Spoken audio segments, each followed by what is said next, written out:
Can I make a prediction? I'll make a prediction. Oh, yeah, go for it, Jimmy.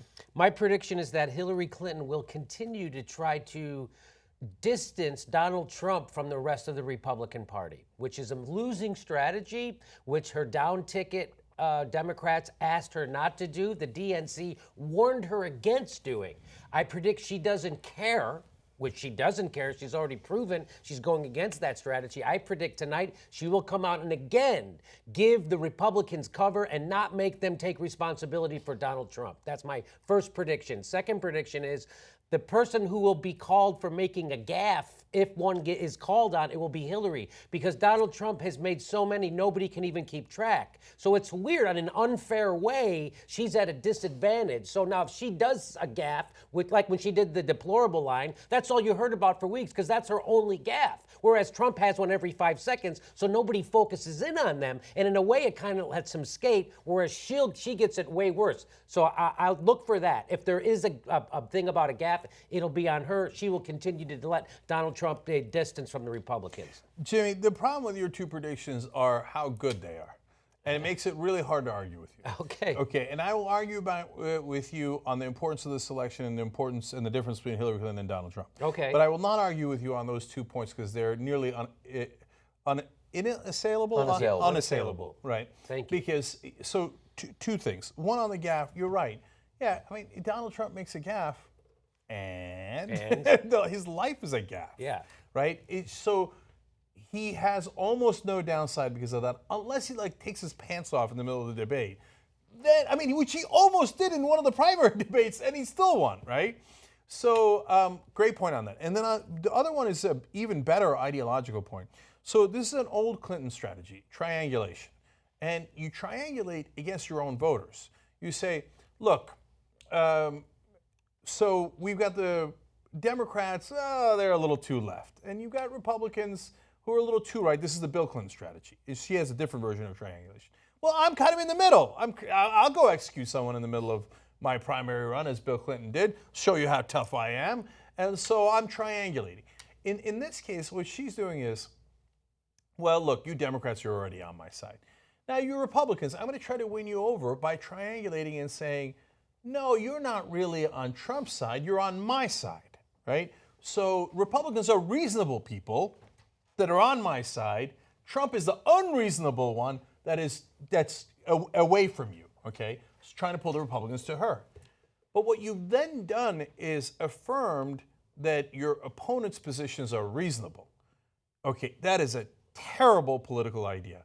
In the short term, it might win. And it did work for Bill Clinton, the triangulation overall. And of course there's a chance that it's going to work for Hillary Clinton, but she had a giant demographic advantage, electoral advantage to begin with.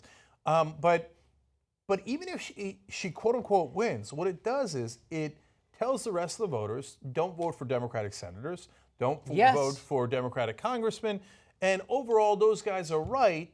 Republicans are perfectly reasonable. It's just this goddamn Trump, right? Yep. And so I'm with Jimmy on this. That's not the right way to run. The right way to run is, this is the chickens coming home to roost. You guys encouraged this all along. Mitt Romney called a press conference in 2012, 2 days after Trump did his birther press conference, to announce his endorsement from Trump. So don't tell me they didn't create this guy or love this guy. So now, having said that, she did go kind of in the direction that you wanted with it before panicking a little bit with the basket of deplorables comment.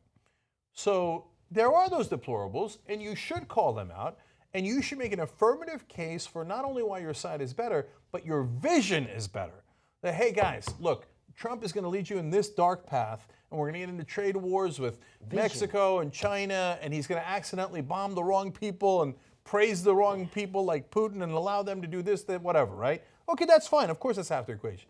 But me, I'm going to lead you on this other path. And so if you're a progressive, this path is a really, really good path.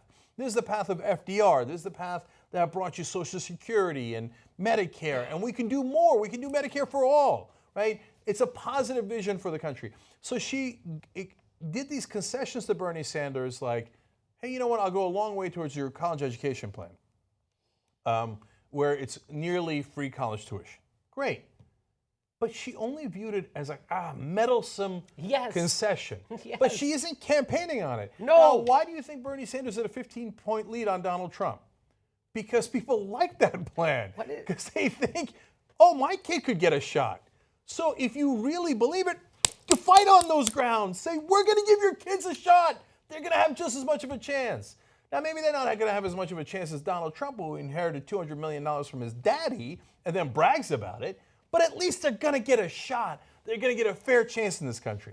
That is the better path. But one that she's not exactly gone on yet, just hints little here and there, but overall not her strategy. Now, tonight, I'm hearing from, we have no idea, this is before the debate, but some Democratic insiders claim in the papers that that's the direction, she's going to go more in that direction, and tell us about her vision and why you should vote for her, and she's going to make an affirmative case for her vision as well as attacking Trump. We'll see. We'll see. So I hope she does, because people got to have hope. They got to, when they go in there, it's not enough for them to go, okay, I'm going to vote for her. And little of like, maybe it'll work could help when they press the Hillary Clinton button.